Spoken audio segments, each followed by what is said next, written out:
দেখেন বন্ধুরা, মালিক আমাকে চামড়া ছিলে ন্যাংটা বানিয়ে ক্যামেরার সামনে আবার পোজ দিচ্ছে। আরে মালিক, এত ছোট চাকু কেন নিয়ে এসেছো? এত ছোট চাকু দিয়ে তো আমাকে কাটতে পারবে না।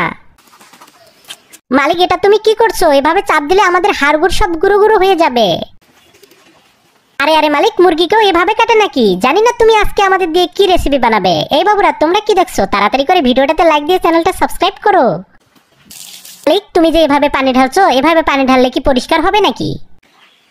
আরে মালিক, তুমি এটা কি করছো? এমনিতেই তো আমাদের কাটা শরীর, তুমি আবার এখানে কাঁচা মরিচ বাটা আবার শুকনো মরিচের গুঁড়া দিচ্ছ কেন? আরে হয়েছে হয়েছে মালিক, সব জায়গায় মশলা ভালোভাবে ঢুকে গেছে। তোমার চামড়া ছিলে মাংস কেটে এভাবে মশলা লাগালে তারপর বুঝতে মজাটা। আরে মালিক, তুমি আমাকে এভাবে আগুনের উপর ধরছো কেন? আমার পিছনটাও তো পুরো জ্বলে গেল। আরে দেখো দেখো, মালিক আমার উপর বিভিন্ন ধরনের নির্যাতন চালিয়ে তোমাদের জন্য কত সুন্দর চিকেন বারবিকিউ তৈরি করেছে। তোমরা কে কে খেতে চাও কমেন্টে জানাও।